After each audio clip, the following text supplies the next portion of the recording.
말씀 보시겠습니다. 우리가 함께 나눈 하나님 말씀은 히브리서 4장 14절에서 16절까지 말씀입니다. 우리가 함께 나눌 하나님 말씀은 히브리서 4장 14절에서 16절까지 말씀.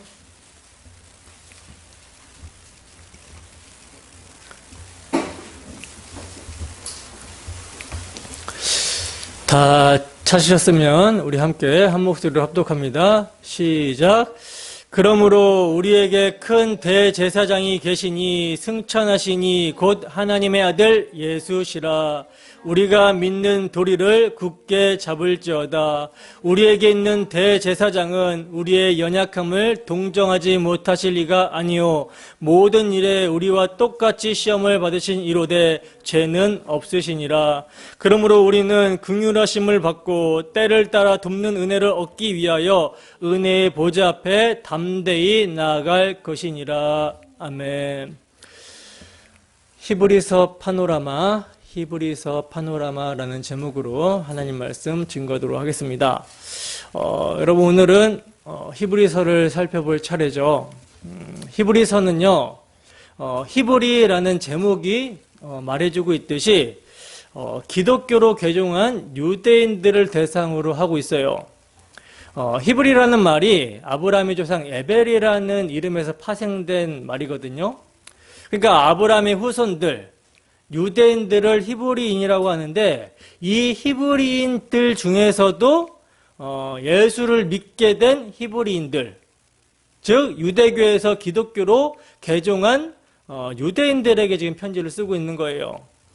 그래서 여러분들이 이제 히브리서를 읽어오셔서 아시겠지만 히브리서를 기록하고 있는 저자가 편지를 읽는 1차 독자들이 구약의 율법에 상당한 지식이 있다는 것을 전제로 기술하고 있다는 사실을 알 수가 있었을 것입니다. 근데 이 히브리서가 기독교로 개종한 유대인들, 즉 히브리인들을 수신자로 쓴 편지라는 것은 분명한데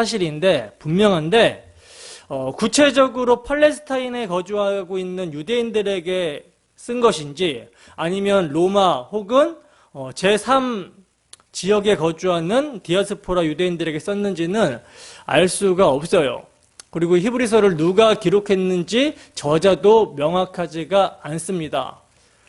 저는 이제 기독론의 탁월한 설명과 또 옛 언약과 새 언약의 명확한 대조를 통해서 모형과 그림자와 예표와 상징의 실체이신 예수 그리스도를 이렇게 입증하는 것을 볼 때 바울 사도의 다른 서신서들과 유사성이 매우 보여가지고 거의 바울 사도가 이 히브리서의 저자일 것이다라고 확신합니다. 그런데 이제 학자들 사이에서는 의견이 분분해요. 어떤 사람들은 구약 성경과 제사 제도의 해박한 지식을 가지고 지금 기록을 하고 있기 때문에 이것을 이제 아볼로가 기록했다라고 하는 사람도 있고, 또 아니다, 바나바가 기록을 했을 것이다 라고 하는 사람들도 있고, 아니다, 바울에게 영향을 받은 브리스길라나 아굴라 이 두 부부가 저자일 것이다 이렇게 거론되기도 하는데 확실하지 않아요. 다 추정입니다. 사실 히브리서의 저자를 지금 명확하게 이렇게 기록하고 있지 않은 것은요, 당시 배경 때문에 그래요. 당시 배경 때문에. 히브리서 마지막에 보면 우리 형제 디모데가 놓였다라고 말을 하고 있는데, 당시 디모데가 아직 살아있는 걸로 봐서는 히브리서의 기록 연대가 1세기라는 것을 추정해 볼 수가 있고요. 그리고 극심한 박해가 지금 언급은 되고 있는 반면 아직 예루살렘 성전 파괴에 관해서는 언급이 없는 걸로 볼 때 AD 70년 이전에 아마도 네로 황제 통치하에 있을 때에 이제 이 히브리서가 기록이 된 것 같아요. 이게 이제 배경으로 보입니다. 근데 여러분, 네로는 아시다시피 로마 대화재의 책임을 누구에게 떠넘겼죠? 기독교인들에게, 그리스도인들에게 덮어 씌워서 기독교를 박해했었잖아요. 때문에 교회 지도자들을 이렇게 막 색출해가지고 잡아가던 상황이 당시 배경입니다. 그래서 교회 지도자들이 교회에게 편지를 보낼 때 이름을 밝히지 않고 보낸 것 같아요. 자, 그러면 히브리서의 기록 목적은 무엇인가? 히브리서 13장 22절 찾아볼까요? 히브리서 13장 22절입니다. 히브리서의 기록 목적이 무엇인가? 함께 읽습니다. 시작.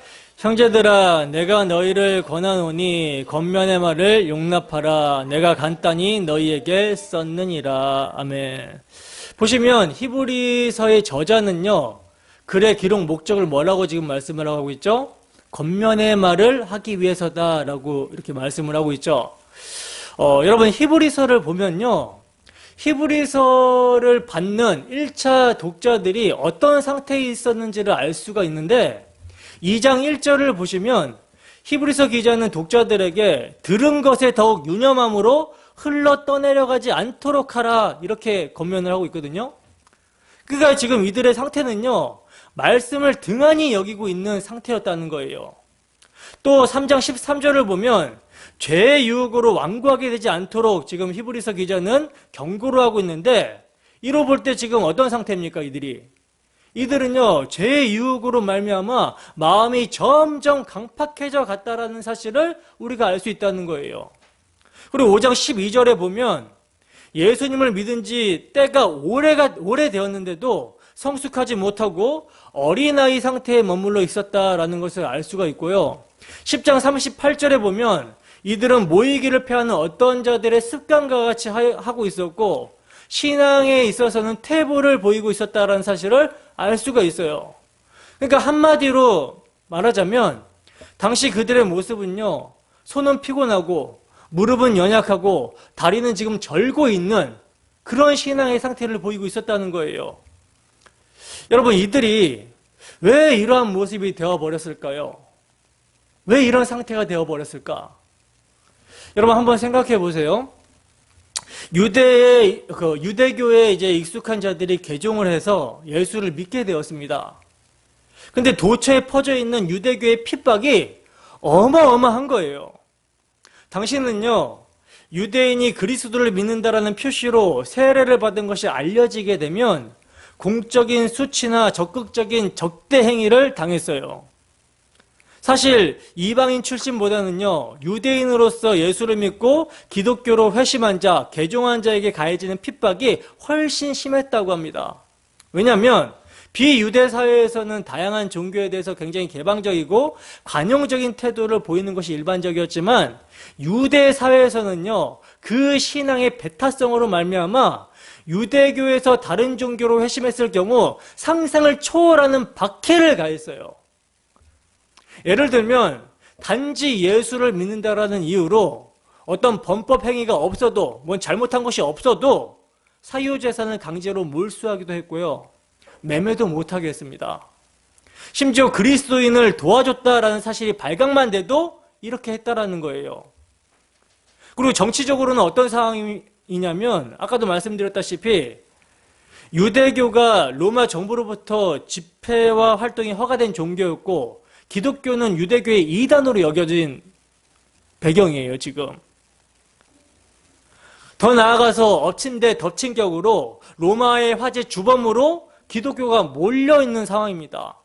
그래서 대내외적으로 굉장한 핍박을 받게 되었어요. 그런데 이렇게 이제 핍박을 받게 되더라도 예수님을 믿으니 어떤 특별한 능력이 나타나서 보호를 받고, 구약의 엘리야를 잡으러 온 50부장에게 하늘에서 막 불을 내서 태워버렸듯이 그렇게 핍박하는 자들에게 벼락이라도 떨어지든지 해가지고 핍박하는 자들을 혼내주면 그나마 하나님이 우리를 보호하고 계시구나, 이렇게 견디기가 쉬울 텐데, 이건 주구장창 그냥 예수를 믿는다는 이유로 잡혀가서 옥에 갇히고 고문당하고 사자밥이 되고 막 그냥 죽는 거예요. 근데 또 유대교에서 이렇게 막 심하게 핍박을 하면서도 또 회유를 합니다. 어떻게 회유를 합니까? 더 이상 예수를 믿지 않고 예수를 부인하면, 그래서 다시 유대교로 돌아오게 되면 지위를 회복시켜주겠다, 가산도 회복시켜주고 더 이상 핍박하지 않겠다, 이렇게 유혹을 합니다. 그래서 이제 이러한 핍박과 유혹 속에서 유대 그리스도인들은요, 내적인 갈등이 있게 된 거예요.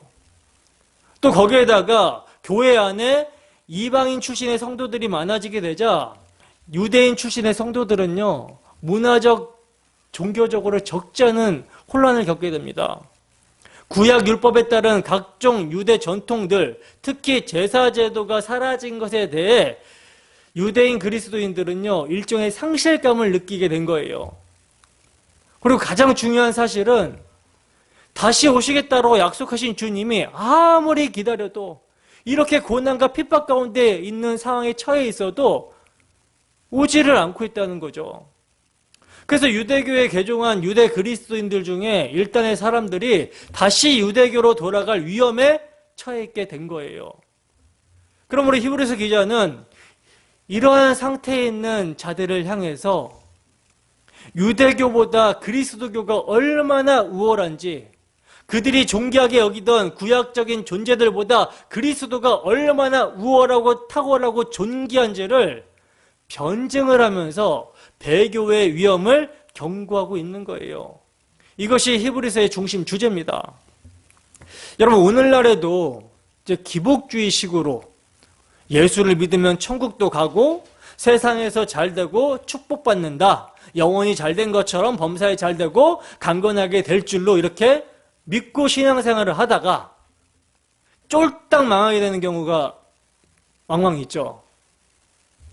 예수를 믿으면 천국은 따놓은 당상이고 세상에서도 잘 되고 형통해야 되는데, 그래서 나 이렇게 예수 믿고 잘 되었으니 당신들도 예수 믿으시오 하고 이렇게 좀 자랑을 좀 해야 되는데, 이건 뭐 하는 것마다 안 되고 또 더 나아가서 예수를 믿는다고 박해까지 받아.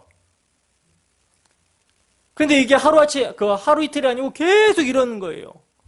분명히 교회에 충성 봉사 헌신하면 복을 받는다고 했는데, 그렇게 배웠는데, 그래서 정말 있는 힘껏 치성을 들여서 열심히 봉사하고 헌신했는데, 이건 뭐 세상에서 좀 성공하기는커녕 맨날 힘들어지는 거예요. 어려워지는 거예요. 마이너스 손이에요, 마이너스 손. 이럴 때 어떻게 합니까? 그러니까 끝까지 한번 오기로 한번 참아보고 버텨보자. 언젠간 하나님께서 복을 주시겠지.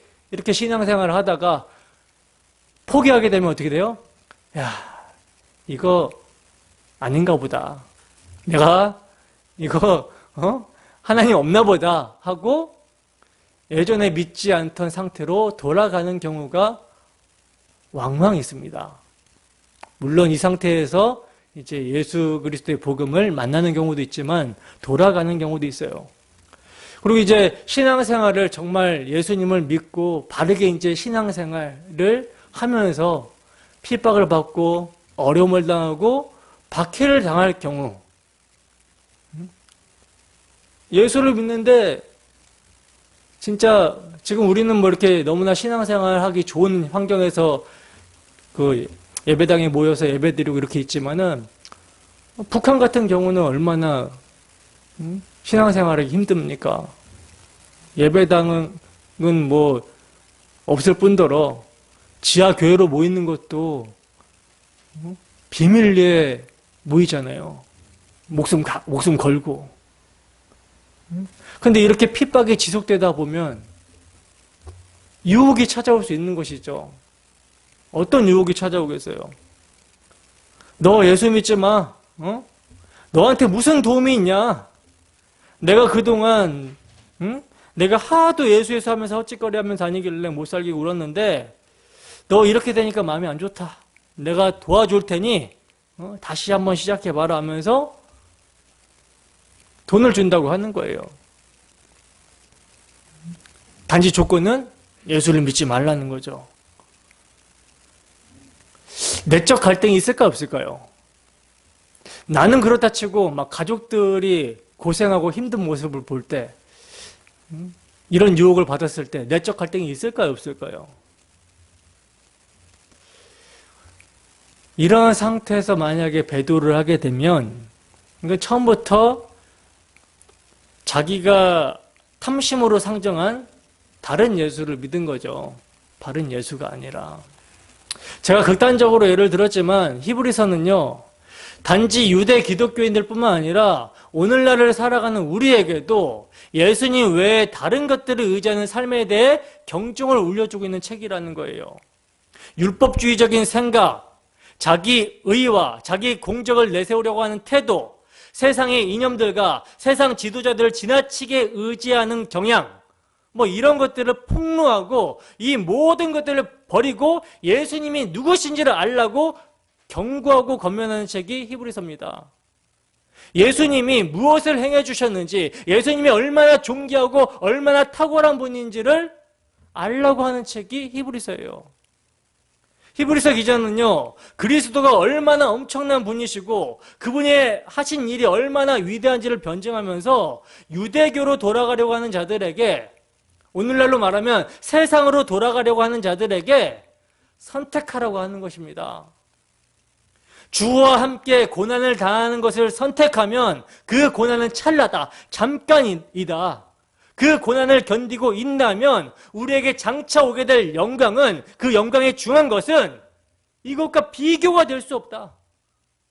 그러나 예전으로 돌아가게 되면 잠깐은 편할 수 있을지 모르나, 잠깐 박해는 피할 수 있을지 모르나 하나님의 아들을 다시 십자가에 못 박는 엄청난 죄를 짓는 것이기 때문에 다시 회개할 수 없다.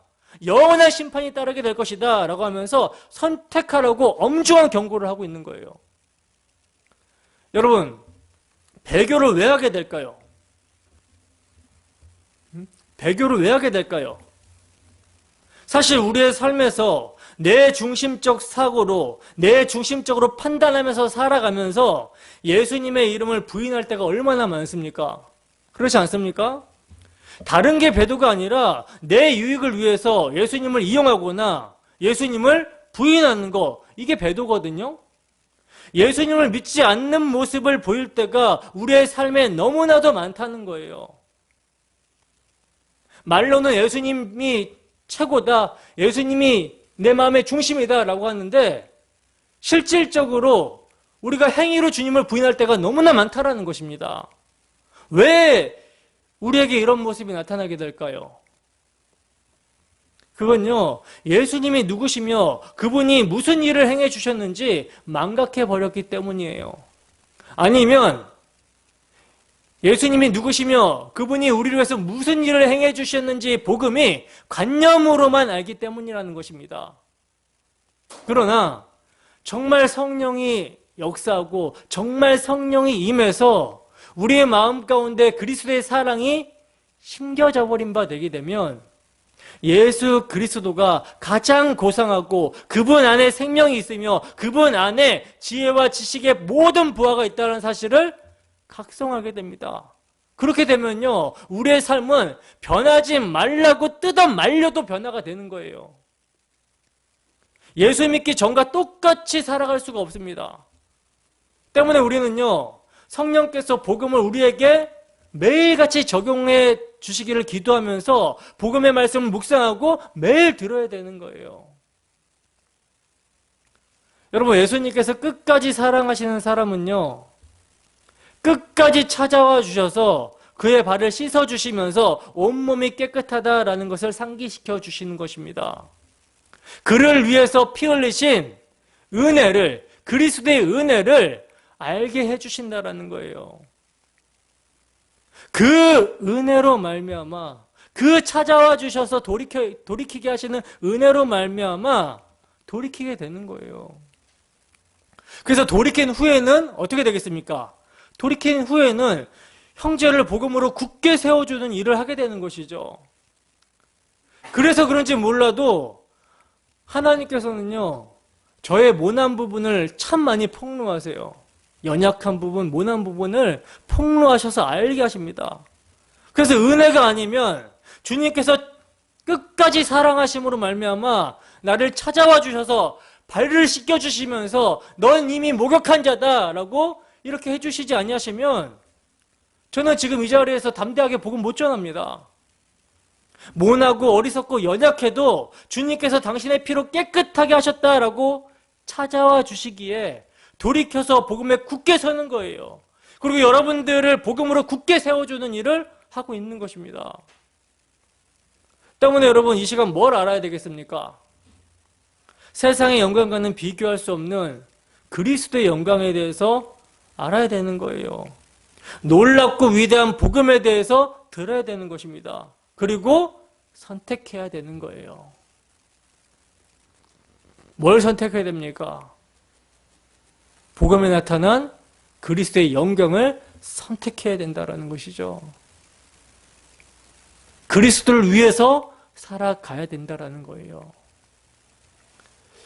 지금부터 히브리서에 나타난 그리스도의 영광에 대해서 말씀을 드릴 텐데 정말 듣고 그리스도의 영광을 선택하는 우리 모두가 되기를 소원합니다. 여러분 좀 전에 말씀을 드렸지만 환난과 핍박 또 유혹으로 인해서 유대교로 다시 돌아가고자 하는 자들에게 히브리서 기자는요, 유대교에 비해서 그리스도교가 얼마나 우월한가를 변증하면서 배교의 위험을 경고합니다. 이것이 히브리서의 중심 주제예요. 그래서 첫 마디가 뭡니까? 1장 1절에서 2절 첫 마디가 옛적에 선지자들로 여러 부분과 여러 모양으로 우리 조상들에게 말씀하신 하나님이 이 모든 날 마지막에 아들로 우리에게 말씀하셨으니, 이렇게 하면서 시작을 하고 있어요. 여기서 옛적이란 뭡니까? 구약시대를 가리키는 것이고, 여러 부분과 여러 모양이란 언약, 예표, 그림자, 모형, 애언 등으로 말씀하신 구약성경 전체를 가리키는 표현이죠. 근데 마지막에 이 모든 날 마지막에는 아들로 우리에게 말씀하셨다라는 거예요. 이것은 뭡니까? 구약에서 보여줬던 언약, 예언, 모형, 여기에 대한 실체가 오셨다라는 뜻이죠. 그러므로 히브리서는요, 구약 성경, 특히 모세 오경에 대한 해설서라고 해도 과언이 아니에요. 때문에 히브리서를 모르면요, 성경에 등장하고 있는 제사 의식에 대한 구속사적인 의미를 전혀 이해할 수 없는 것입니다.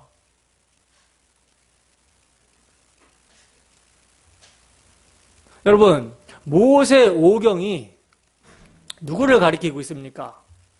모세 오경에는요, 진짜 상징과 그림자와 모형과 예표, 이것들이 정말 많이 등장을 하고 있거든요.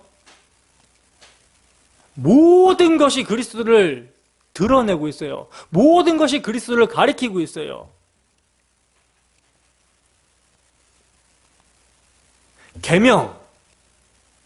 계명하면은 뭐가 떠오릅니까? 출애굽해서 시내산에 가서 이제 이스라엘 백성들이 하나님으로부터 받게 되는 십계명이 딱 떠오르죠. 근데 여러분, 이 십계명은 뭘 가리키고 있는 거냐면 예수 그리스도의 거룩하심을 가리키고 있는 거예요. 예수 그리스도의 거룩하심 앞에 서게 되면 죄인들의 죄는 드러나게 되는 것입니다. 근데 계명만 준 게 아니죠. 또 뭘 주셨죠? 성막의 식양.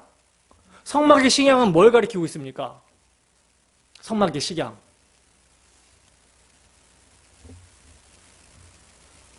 성막 자체에 만들어지는 모든 것들이 예수 그리스도에 대해서 예표하고 있고, 성막 자체가 예수 그리스도에 대해서 예표하고 있고, 물두멍, 번제단, 떡상, 등잔대, 향단, 지성소, 법궤, 모든 것이 다 그리스도를 상징하고 있어요. 특별히 번제단에서는 거룩하신 예수 그리스도를 상징하는 계명이 죄인을 대신해서 무음한 제물로 태워집니다. 이것을 통해서 뭘 가리키고 있습니까?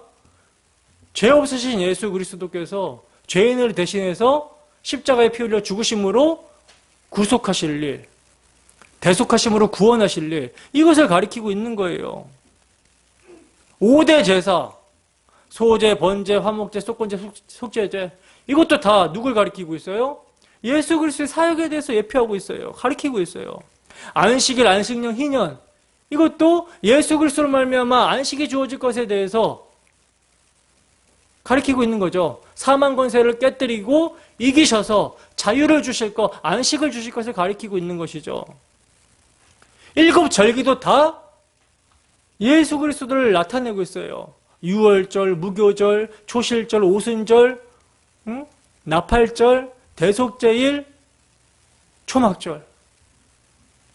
모든 게 다 예수 그리스도를 나타내고 있다는 거예요. 그렇기 때문에 히브리서를 모르고서는 성경에 등장하고 있는 제사 의식을, 이 구속사적인 의미를 알 수 있다 없다? 없다는 것입니다. 그러므로 이 히브리서가 드러내고자 하는 강조점은요, 실제로 오신 그리스도가 구약시대의 모형과 그림자에 비해서 비교도 되지 않을 만큼 우월하다라는 점을 강조하고 있는 거예요. 근데 어떻게 다시 돌아갈 수 있느냐? 어리석은 사람들아. 강조하고 있는 것입니다. 그래서 이제 이 히브리서를 살펴보면, 이 히브리서는요, 크게 두 부분으로 나누어지는데, 우리 연우가 물어보라고 해서 물어보는데, 히브리서가 총 몇 장이에요? 그렇죠. 13장이죠. 그죠? 자, 히브리서는 총 13장으로 되어 있는데, 두 부분으로 나누어 볼 수가 있어요. 우선 첫 번째 부분은 1장부터 10장까지인데, 하나님께서 그의 아들 예수 그리스도를 통해서 행해주신 구속의 은혜를 증거하는 내용이고요. 그리고 두 번째 부분은 11장부터 13장까지 내용인데, 믿음의 순종, 즉 인간의 응답에 대한 내용입니다. 믿음은 바라보는 것들의 실상이요, 보지 못하는 것들의 증거라고 하는데, 바라는 것과 보이지 않는 게 뭐예요? 하나님께 돌아가 천국에서 영원히 하나님과 함께 사는 것이죠. 이를 실제화시켜주는 실상과 증거가 예수 그리스도라는 거예요. 이게 약속의 실체라는 것이죠. 그러므로 믿음은 인간 자신의 신념을 믿는 것이 아니라 뭘 믿는 것입니까?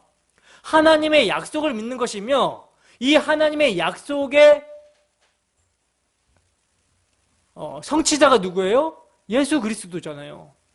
예수 그리스도를 믿는 것입니다. 하나님의 약속은 예수 그리스도 안에서 예가 된다. 여기에 아멘에서 우리가 하나님께 영광을 돌리게 되는 거라는 것이죠. 이 믿음, 이것이 하나님의 은혜의 증거에 대한 믿음, 이것이 인간의 응답이라는 겁니다. 자, 그러면 이제 전체적인 내용을 좀 살펴보겠습니다. 1장 보겠습니다. 1장. 1장을 보시면요, 1장에는 강조점이 천사보다 우월하신 그리스도의 신성에 대해서 강조를 하고 있어요. 여러분, 구약 성경에는 천사들이 많이 등장을 하고 있죠. 아브라함에게도 등장하고, 삼손의 아버지에게도 등장을 하고, 기드온에게도 등장하고, 다니엘에게도 등장하고, 천사들이 이제 많이 나오고 있는데, 하나님의 말씀을 대언한다라는 차원에서는 이제 천사가 존귀 여김을 받죠. 하나님의 말씀을 대언하고 있기 때문에. 근데 이것을 이제 사람들이 오해해서 천사를 위대하게 여기고 숭배하려고 하는 사상이 있었다는 거예요. 그러나 성경은 천사를 뭐라고 증거하고 있습니까? 히브리서에서 천사는 부리는 영이라고 증거를 하고 있죠. 때문에 히브리서 기자는요, 그리스도께서 천사보다 뛰어남은 아들이라는 이름과 경배의 대상으로서와 통치자와 창조자와 영존자와 승리자, 이 6가지 점에서 천사보다 뛰어나다라고 증거를 합니다. 그래서 예수 그리스도가 천사보다 얼마만큼 뛰어남은 그가 하나님의 아들이시기 때문이다. 그분은 만유의 후사시다. 그분은 천지 만물을 창조하신 창조주 하나님이시다. 그는 하나님의 영광의 광채시다. 그 본체의 형상이시다. 그는 창조하신 바를 붙들고 즉 보존하고 계신다. 그는 우리의 죄를 정결케 하셨다. 그는 지금 하나님 아버지 우편에 앉아 계신다. 어느 때의 천사 중 누구에게 내가 내 원수로 내 발등상이 되기까지 너는 내 우편에 앉으라 하셨느냐라고 말씀을 하고 있는 거예요. 이것이 그분의 신성에 대한 증거입니다. 그리고 2장에서는요, 반대로 그분의 인성에 대해서 강조가 되고 있어요. 그런 어마어마한 하나님께서 인성을 입고 오셨다라는 거죠. 그래서 천사들보다 잠깐 동안 못하게 하심을 입은 자라고 증거를 하고 있습니다. 우리와 한 모양으로 혈육에 함께 속하셨다라고 말씀을 하고 있어요. 즉 우리와 같은 인간의 혈육을 입으시고 오셨다라는 것이죠. 그렇다면 1장에서 증거한 하나님의 영광의 강체시오 본체의 형상이시라 한 성자 하나님께서 어찌하여 혈육을 입고 혈육이 있는 인간의 몸을 입고 오셔야만 됐는가? 여러분 왜 오셔야만 했습니까? 아담 안에서 모든 사람이 범죄하였죠. 타락했습니다. 그래서 모든 인간들은요, 죄 아래, 율법 아래, 진노 아래에 있게 됐다라는 거예요. 근데 더 심각한 문제는 여기서 스스로 빠져나갈 수 있는 존재가 있다 없다? 없다라는 것입니다.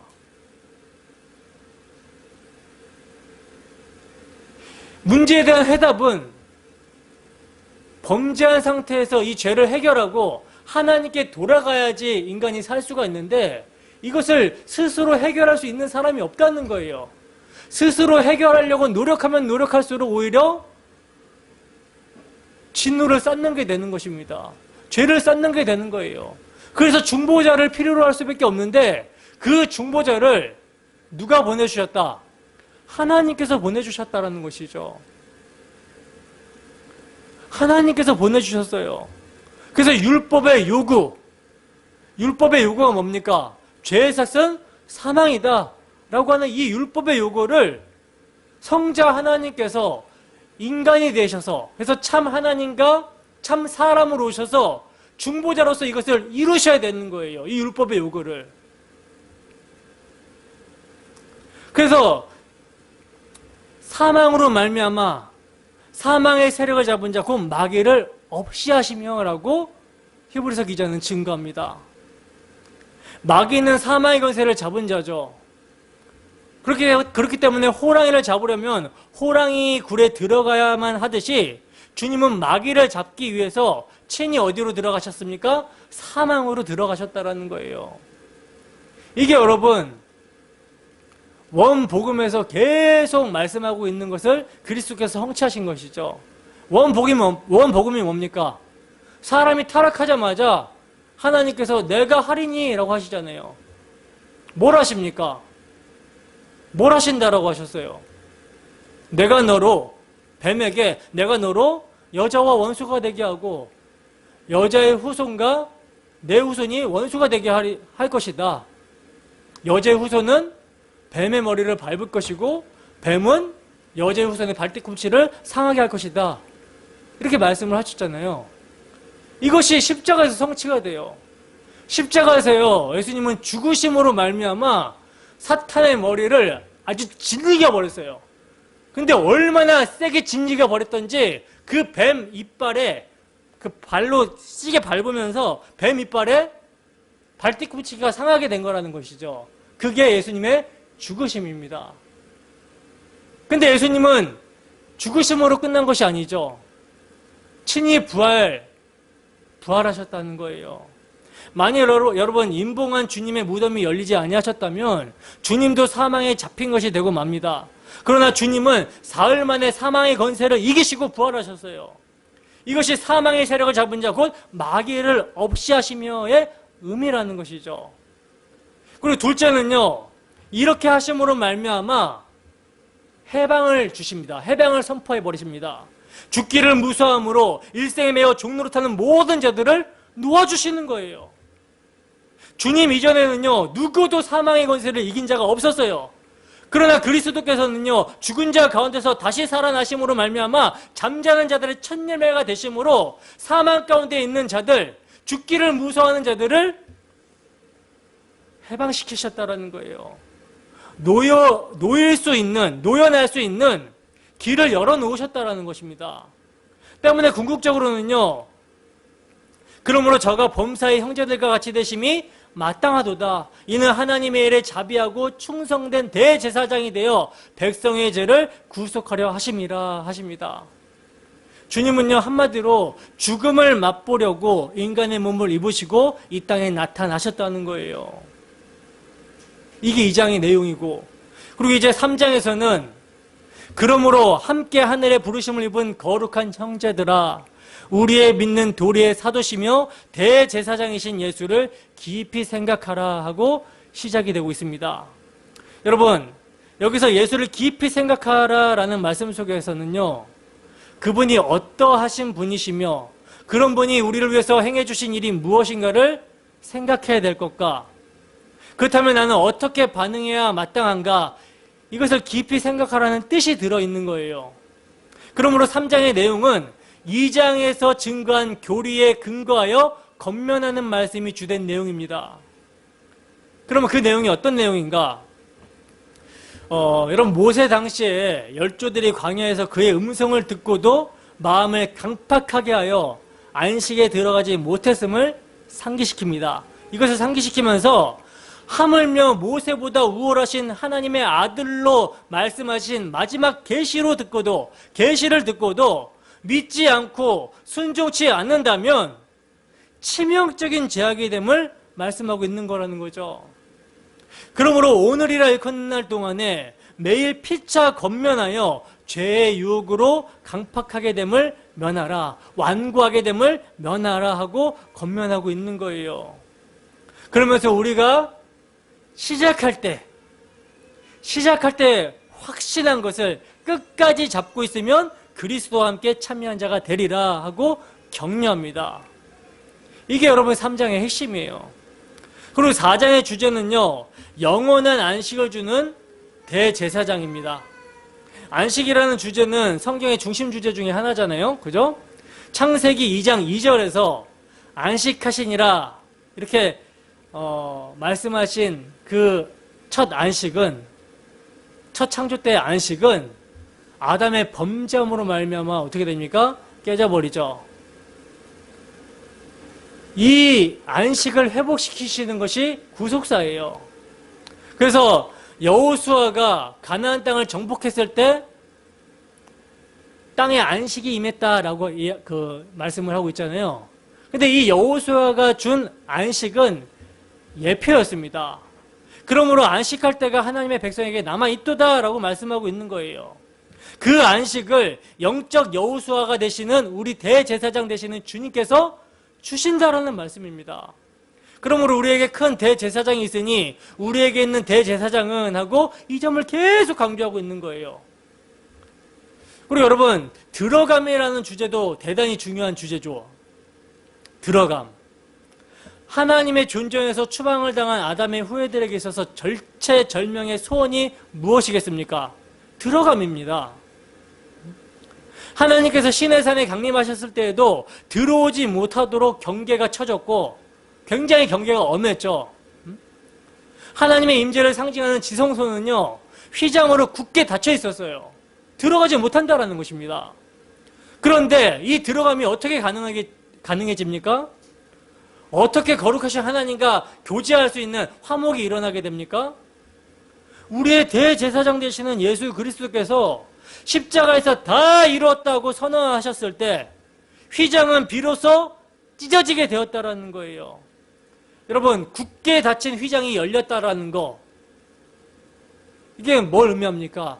들어감이 가능해졌음을 보여주고 있는 것이죠. 그래서 4장 앞부분에서는요, 어떻게 하면 안식에 들어갈 수 있는가? 혹시 들어가지 못하는 것은 아닐까? 안식에 들어가기를 힘쓸지니 하고 불안해했으나 뒷부분에서는 반전이 일어나는 거예요. 은혜의 보좌 앞에 담대히 나아갈 것이다 라고 끝을 맺고 있습니다. 은혜의 보좌란 하나님과 화목하는 자리죠. 성막으로 치면 지성소입니다. 이리로 담대히 나아가라는 거예요. 근데 여러분, 성도들은요, 땅에 있던 지성소에 들어가는 자들이 아니죠. 그죠? 그럼 어디로 들어가는 자들입니까? 참하늘. 참하늘에 있는 은혜의 보좌 앞에 나아가게 되는 자들입니다. 그래서 우리에게 큰 대제사장이 있으니 승천하신 자 하나님의 아들 예수시니 하고 승천하셔서 참 성소에 들어가셨음을 강조하고 있는 거예요. 히브리서 기자는. 그곳에 들어갈 수 있는 자는 영원한 안식에 들어가는 자입니다. 그리고 이것이 가능해지는 것은요, 우리에게 큰 대제사장이 있기 때문이라는 것이죠. 그 대제사장이 있기 때문에 오늘도 우리는 하늘의 안식을 예배함을 통해서, 말씀을 들음을 통해서 누리게 되는 거예요. 믿음으로. 그것이 하나님의 약속이니까 이루어질 것을 믿음으로 누리는 거예요. 그래서 이제 히브리서 기자는요, 성도들에게 믿는 도리를 굳게 잡을지어다 하고 권면하고 있는 것입니다. 믿는 도리 뭐예요? 즉 복음의 진리를 굳게 붙잡고 있으라고 하는 것입니다. 왜냐하면 이것을 붙잡고 있는 자만이 은혜의 보좌 앞에 담대히 들어가기 때문이라는 것이죠. 자, 그리고 이제 5장 이하에서는 히브리서의 중심 주제라고 할 수 있는 아론보다 우월하신 그리스도의 대제사장, 이 대제사장 되심을 논증하고 있는데, 여러분 아론은 그 레위 지파죠. 근데 예수 그리스도는요, 멜기세덱의 반차를 따른 대제사장이 되셨다 그래요. 여러분 멜기세덱이 어떤 자입니까? 멜기세덱은요, 멜기세덱, 의의 왕입니다. 근데 이 왕이 살렘 왕이라 그러죠. 평강의 왕이라 그래요. 의의 왕, 평강의 왕이 멜기세덱입니다. 근데 이 멜기세덱은요, 아버지도 없고 어머니도 없고 시작도 없고 끝도 없어서 하나님의 아들과 방불한 존재라고 그래요. 그러니까 구약에 현현된 하나님의 아들, 예수 그리스도의 현현이죠. 근데 이 멜기세덱이 언제 등장을 하냐면, 아브라함이 그돌라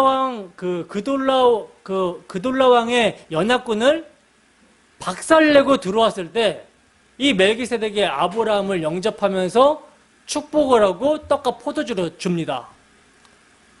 그리고 이때 아브라함은 11조를 바치죠. 여러분 11조를 바친다라는 것은 어떤 고백이냐면, 지금 이 그돌라오멜의 연합군, 아브라함의 대적, 오늘날로 얘기하면은 마귀 사탄 영적인 싸운 거예요. 근데 이 영적인 전쟁, 이 싸움은 아브라함의 스스로의 힘으로는 이길 수가 없는 전쟁입니다. 318명의 가신들을 데리고 와서 4개의 나라의 연합군을 박살내고 왔어요. 이걸 어떻게 사람의 힘으로 이길 수 있습니까? 사람의 힘으로 이길 수 없다라는 것이죠.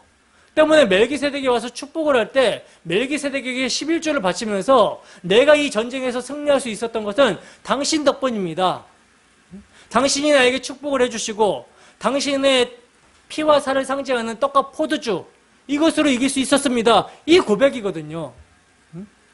근데 이 아브라함이 멜기세덱에게 11조를 드릴 때, 그때 누가 있었어요? 그 안에?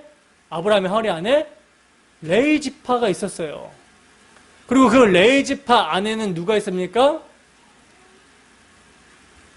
제사장의 라인, 아론의 그 라인이 있었던 거죠. 그래서 성경이 뭐라고 합니까? 패 일어나고 낮은 자가 높은 자에게 축복을 받습니다. 근데 이 멜기세덱이 누구를 상징한다? 예수를 상징하는 인물이고, 이제 실체로 멜기세덱의 반차를 따른 예수 그리스도가 오셨다라는 거예요. 율법은 약점을 가진 사람들을 제사장으로 세웠으나 그리스도는 온전케 되신 아들이며, 저들은 맹세 없이 세워졌으나 아론의 자손들은 맹세 없이 세워졌어요. 근데 예수 그리스도는 맹세로 되셨습니다. 하나님께서 맹세로 세우신 거예요. 주께서 맹세하시고 뉘우치지 아니하시니 내가 영원히 제사장이라 하셨도다. 시편 110편 말씀, 맹세로 되었다고 말씀합니다. 그리고 저희 제사장 된 자의 수요가 많은 것은 죽음으로 인하여 항상 잊지 못함이로되, 예수는 영원히 계신 고로 그 제사 직분이 갈리지 아니한다라고 말씀을 하고 있어요. 그리고 저들은 염소와 송아지의 피로 반복적으로 드렸으나 그리스도는 오직 자기 피로 영원한 속죄를 이루사 단번에 들어가셨습니다. 단번에. 이걸 비교하고 있는 거예요. 아론의 그 계열의 대제사장들보다 그리스도가 얼마나 위대하냐. 이분이 실체시다. 이거를 계속 히브리서는 강조하고 있는 거예요. 그래서 히브리서 요절이요 4장 14절입니다. 우리가 오늘 본문을 읽은. 그러므로 우리에게 큰 대제사장이 있으니 승천하신 자 곧 하나님 아들 예수시라. 우리가 믿는 도리를 굳게 잡을지어다. 요절 중에서도 핵심은요, 우리에게 큰 대제사장이 있다라는 말씀이에요. 여러분, 이 말씀이 얼마나 중요하냐면 8장 1절에서도요, 이제 하는 말의 중요한 것은 이러한 대제사장이 우리에게 있는 것이라 말씀하고 있고요. 그 중요성을 성경 자체가 증거하고 있는 것만 보아도 알 수가 있다는 것이죠. 여러분, 성경 전체가 중요합니다. 히브리서 전부가 중요한 말씀으로 가득 차 있어요. 그런데 그 중에서도 중요한 것은요, 이러한 대제사장이 우리에게 있다라는 사실이에요. 그리고 10장 21절에서도 또 하나님의 집 다스리는 큰 제사장이 계심에 하고 이를 또다시 상기시켜주고 있습니다. 그렇다면 이토록 중요한 대제사장이 누구란 말인가? 승천하신 자 곧 하나님의 아들 예수시라 하고 증거를 합니다. 히브리서는요, 이러한 대제사장이 우리에게 있다라는 것을 증거하고 있는데 초점을 맞추고 있어요. 그래서 히브리서에서는요, 구약의 그림자에 비해 더 좋은이라는 말이 강조되고 있습니다. 더 좋은 소망, 더 좋은 약속, 더 좋은 언약의 중보자, 더 아름다운 직분, 더 좋은 대제사장, 더 좋은 재물, 이것을 논증하고 있어요. 누구라는 거예요? 예수 그리스도라는 것이죠. 또 여러분, 단 한 번이 강조가 되어 있는데 이것은요, 구약의 제사장들이 자주 같은 제사를 반복적으로 드린 것과 대조해서 그리스도는 단번에, 영단번에 자신의 몸을 제물로 드려서 이루셨다라고 말씀합니다. 단번에 자기를 들여 이루셨습니다. 단번에 성소에 들어가셨다. 자기를 단번에 제사로 드려 단번에 드리신 바 되었고 단번에 정결케 되어 그리스도의 몸을 단번에 드리심으로 말미암아 우리가 거룩함을 얻었노라. 계속 말씀을 하고 있어요. 더 좋은 중보자가 되시어 더 좋은 제물로 단번에 드리시고 더 좋은 하늘에 있는 참 성막에 들어가서 하나님 우편에 앉아 계시다가 자기를 바라는 자들에게 두 번째 나타내시리라 하는 것이 히브리서의 중심 증거입니다. 여기서 우리가 또 주목을 해야 되는 게 이제 나타나심이라는 말인데, 나타나심. 9장에는요, 주님의 나타나심이 3번이나 언급이 되고 있어요. 이 3번의 나타나심은요, 주님의 과거, 현재, 미래 사역과 연관이 되어 있는 말씀이거든요. 그래서 첫 번째 나타나심은 이제 자기를 단번에 제사로 드려 죄를 없게 하시려고 세상 끝에 나타나셨느니라 하고 말씀합니다. 이것은 뭘 말하는 거예요? 이미 성취가 된 과거의 나타나심, 초림을 지금 의미하고 있는 것이죠. 그리고 두 번째 나타나심은요, 그리스도께서는 참것의 그림자인 손으로 만든 성소에 들어가지 아니하시고 오직 참 하늘에 들어가사 이제 우리를 위하여 하나님 앞에 나타나시고 한 나타나심입니다. 이걸 이제 로마서에서는 이는 죽으실 뿐 아니라 다시 살아나신 이는 그리스도 예수시니 그는 하나님 우편에 계신 자요 우리를 위하여 간구하시는 자시니라. 현재적인 사역이에요. 즉 하나님 우편 제의를 의미합니다. 그래서 7장 25절에서도요. 그러므로 자기를 힘입어 하나님께 나아가는 자들을 온전히 구원하실 수 있으니 이는 그가 항상 살아서 저희를 위하여 간구하심이니라 합니다. 근데 여러분, 성경은요, 주님의 부활과 승천을 우리를 위하여라고 말씀하고 있다는 점이에요. 우리를 위하여. 이것은 주님의 부활로 그를 믿는 자들의 부활이 보장이 되었고 주님의 승천으로 우리의 승천길이 열렸고 주님이 영광 받으심 같이 그를 믿는 자들도 영광에 참여하게 되기 때문에 이렇게 히브리서 기자는 증거를 하고 있는 거라는 거죠. 마지막으로 여러분 세 번째 나타나심은요, 구원에 이르게 하기 위하여 죄와 상관없이 자기를 바라는 자들에게 두 번째 나타나시리라. 이 나타나심인데, 이것은 이제 미래에 있을 재림의 나타내심을 가리키는 말이에요. 그래서 두 번째 나타나시리라 하는 것입니다. 여러분, 이제 구속사의 맥락에서 가장 중요한 요점을 증거하고자 하는데 9장 15절입니다. 히브리서 9장 15절 함께 읽어볼까요?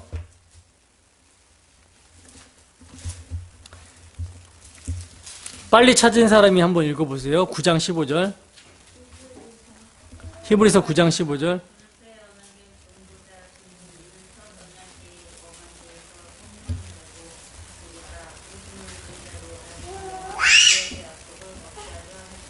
아멘.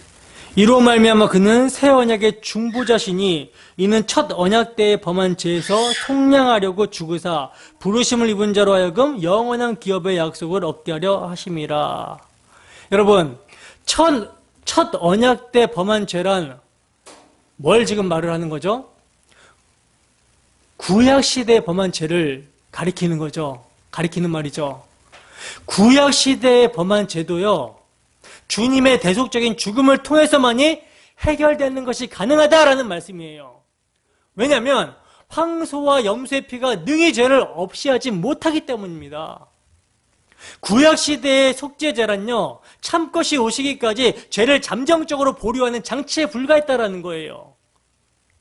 여러분, 이스라엘 백성들이 금송아지 우상을 만들어 이는 너희를 애굽 땅에서 인도하여 낸 너희 신이로다 라고 하면서 뛰놀았죠.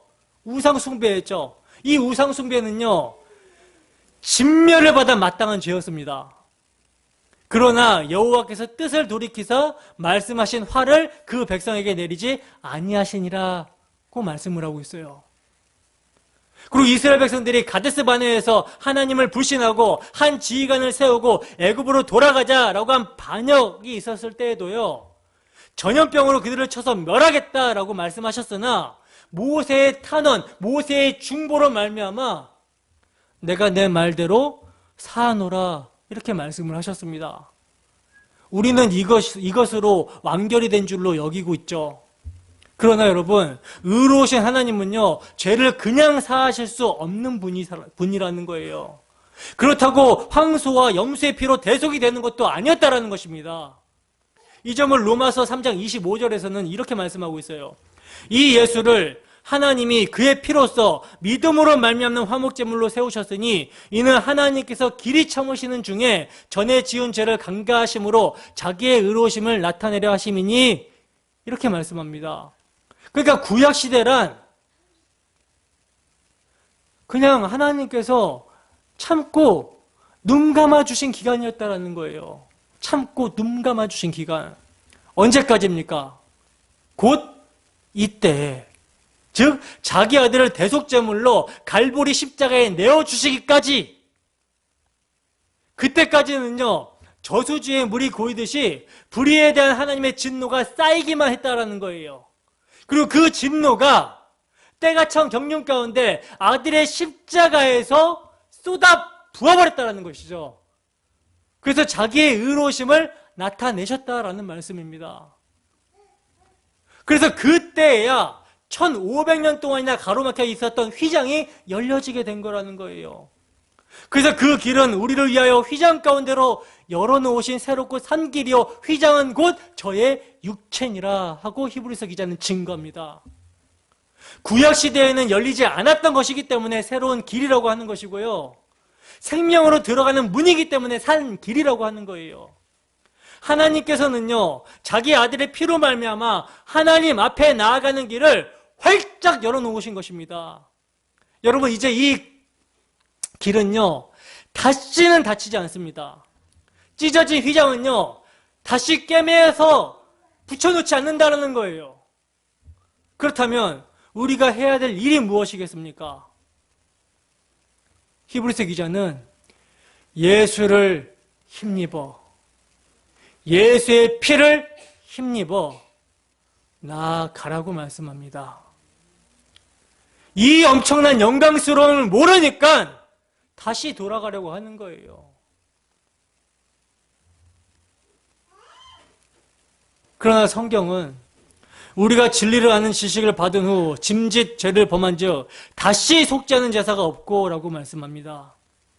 여기서 진리를 아는 지식이라고 한 표현은요, 논리적으로 생각해 보라는 지각에 호소하고 있는 말이거든요. 짐짓 범하면 이라고 말씀하고 있는데 이 경우의 죄란 뭐겠습니까? 윤리적인 죄가 아니라는 거예요. 그럼 어떤 죄라는 것인가? 그리스도에 대한 배신, 믿음을 저버린 것을 의미하는 것이죠. 그러니까 이처럼 명백한 복음의 진리를 깨닫고도 이것을 배신한다면 구약 성경에 그렇게 모형과 상징과 예표와 그림자와 여러 가지 모형과 부분으로 증거를 해주고 있는데 마침내 실체가 오셨다라고도 증거를 해주고 있는데 이 명백한 복음 진리를 깨닫고도 이를 배신한다면 달리 죄사함을 받을 방도가 없다라는 말입니다. 없다라는 거예요. 이 점이 어떻게 나타납니까?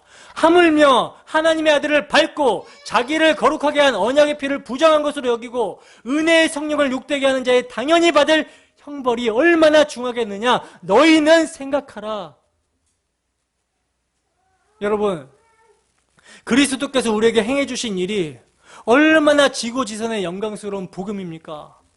이것을 듣고 깨닫고 받고도 이같이 큰 구원을 배신한다면, 배반한다면 다시 속지 않은 제사가 달리 있겠느냐라고 하면서 생각해 보라고 하는 거예요. 오직 무서운 마음으로 심판을 기다리는 것과 대적하는 자를 태울 맹렬한 불만 있으리라. 즉 그 종말이 이처럼 비참하게 되리라는 것은 너무나도 분명하지 않느냐는 말씀이에요. 여러분, 누구에게 이러한 무서운 심판이 임한다라는 것입니까? 대적하는 자. 대적하는 자. 뭘 대적하는 것입니까? 복음을 대적하는 것이죠. 여러분, 이 경고는요, 우리를 낭망시키기 위한 말씀이 아니라 우리의 구원이 얼마나 큰 축복인지 역설적으로 일깨워주는 거예요. 그래서 이 소망을 굳게 붙잡으라고 경고히 세워주시려는 사랑의 엄이라는 사실을 우리는 잊어서는 안 되는 것입니다. 자, 이제 이렇게 하나님이 그리스도로 말미암아 행해 주신 일을 우리가 들었습니다. 그렇다면 인간이 해야 할 일은 무엇인가? 이 점을 둘째 부분에서는 믿음이 없이는 기쁘시게 못하나니 하고 하나님이 자기 아들을 통해서 행해 주신 구속의 역사를 믿는 것이라고 말씀을 하고 있어요. 그래서 참 마음과 온전한 믿음으로 하나님께 나아가라 하는 거예요. 우리는 뒤로 물러나 멸망에 빠질 자가 아니요 오직 영혼을 구원함에 이르는 믿음을 가진 자니라 말씀합니다. 믿는 자에게는 뒤로 물러가는 후퇴란 없다라는 것이죠. 오직 뭐만 전진만 있을 뿐이라는 거예요. 그렇다면 여러분, 히브리서 기자가 말씀하고 있는 믿음은 어떤 믿음인가? 믿음장이라고 말하는 11장은요, 이 사람들은 다 믿음을 따라 죽었으며 약속을 받지 못하였으되 그것들을 멀리서 보고 환영하였다라고 말씀합니다. 11장 39절에서도요. 이 사람들이 다 믿음으로 말미암아 증거를 받았으나 약속을 받지 못하였으니 라고 말씀을 하고 있는데 이 사람들이 믿음은요. 메시아 언약을 대망하는 믿음이었다라는 거예요. 이것을 말씀하고 있는 것입니다. 여러분, 구약의 성도들은요. 초림의 주님을 기다렸으나 이제 신약의 성도들은 자기를 바라는 자들에게 두 번째 나타나실 재림의 주님을 기다리고 있는 거예요. 이는 하나님이 우리를 위하여 더 좋은 것을 예비하셨은즉 우리 신약의 성도들이 아니면 저희 구약의 성도들로 온전함을 이루지 못하게 하려 하심이라 이렇게 증거합니다. 그러므로 뭐 하라는 거예요? 그러므로 우리가 진동치 못할 나라를 받았은즉 뭘 받자? 은혜를 받자. 이로 말미암아 경건함과 두려움으로 하나님을 기쁘시게 섬길지니라고 말씀합니다. 여러분들은요 지금 뭘 받았어요? 진동치 못할 나라, 흔들리지 아니한 나라, 영원한 나라를 받았습니다. 믿으십니까? 물론 아직 받은 것은 아닙니다만 하나님께서 약속하셨기 때문에 받은 거예요. 이것이 믿음이죠. 이미 믿음으로 받은 것입니다. 이게 여러분 그냥 믿어지게 되는 거예요. 여러분 이것이 믿어지십니까? 응? 이것이 믿어지세요? 이 믿음으로 말미암아 우리가 죄 용서함을 받았습니다. 예수의 피로 씻겨졌고요. 예수의 피로 깨끗해졌고요.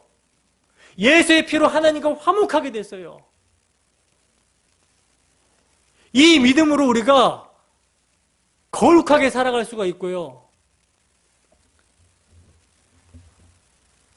이 믿음으로 세상을 이길 수가 있습니다.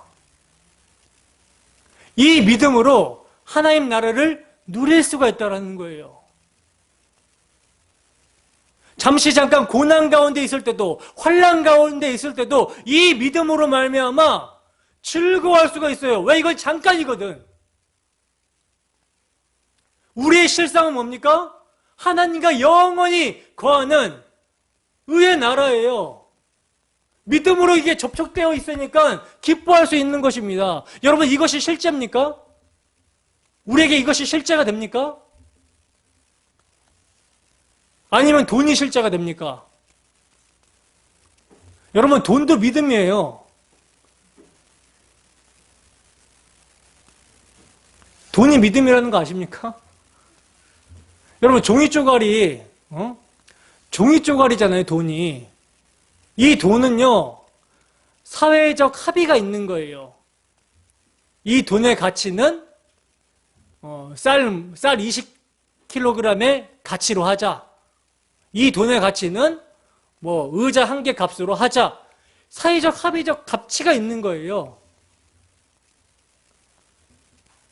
사회적 합의에 대한 가치를 믿기 때문에 돈 갖고 물건을 사는 거 아닙니까? 아, 이 돈 갖다 냈을 때 안 받아줄 것 같은데 하면은 돈 못 내죠. 그죠? 요거를 믿기 때문에 이 돈의 힘을 두려워하는 거잖아요. 돈돈도 하는 거 아닙니까? 근데 여러분, 이 돈이 실제입니까? 아니면 하나님 나라가 실제입니까? 이 돈은요, 사회적 합의, 세상에 있는 모든 것들이 지나갑니다. 잠시 잠깐이라는 거예요. 그러나 우리는 진동치 않는 나라를 받았어요. 그리고 종국에는 심판대 앞에 모두가 다 서게 됩니다. 그래서 하나님의 일반 은총이 사라진 빛이라고는 조금도 찾아볼 수 없는 그 그리스도께서 감당하신 영원한 지옥의 형벌을 모두가 받게 돼 있는 거예요. 죄의 삭은 사망이니까. 하나님께 범죄했기 때문에. 근데 이것을 누가 해결해 주셨다는 거예요? 우리에게 이러한 대제사장이 있으니 예수 그리스도께서 우리의 중보자가 되시고 대제사장이 되시고 참 제물이 되셔서 이 죄를 해결해 주셨다는 것입니다. 이것보다 중요한 게 어디 있습니까? 이것보다 중요한 건 없는 거예요. 세상 그 어떤 것이 이것보다 중요합니까? 죄인을 의롭게 할 수 있는, 죄인을 구원할 수 있는 이 복음보다 중요한 게 어디 있습니까? 히브리서 기자는요, 가장 영광스러운 거, 가장 위대한 거, 이것을 구약 성경과 대조해서 실체로 오신 예수 그리스도를 증거하면서 선택하라 하는 거예요. 이래도 구약으로 돌아가겠냐? 이래도 배교하겠냐? 이렇게 명확한 것이 있는데도 딴 생각하겠냐? 다른 걸 의지하겠냐? 선택하라고 하는 거예요. 여러분, 하나님의 영광의 복음이 있습니다. 무엇을 선택하시겠습니까? 하나님의 영광의 복음입니까? 아니면 세상에 썩어질 정욕과 안목의 정욕과 이생의 자랑입니까? 하나님의 영광의 복음을 선택하실 것입니까? 그렇다면 은혜를 받자고 히브리서 기자는 격려합니다. 은혜란 여러분, 인간이 행하는 윤리가 아니죠. 인간이 행해야 되는 윤리가 아니에요, 은혜는. 은혜는 뭡니까? 은혜란 여러분, 받을 자격도, 공로도 없는, 아니, 그렇기는커녕 도리어 진노를 받아 마땅한 인간에게, 죄인에게 값없이 거저 주시는 하나님의 선물을 은혜라고 합니다. 그러므로 은혜를 받자는 격려는요, 거역하지 말라, 배반하는 것과 결부시켜서 생각해야 하는 말씀이에요. 거역과 배반이 거부를 의미하는 것이라면 받음은 환영과 영접을 의미하는 것입니다. 그러니까 은혜를 받자라는 말씀은 하나님의 선물인 예수 그리스도를 받자라는 말씀이에요.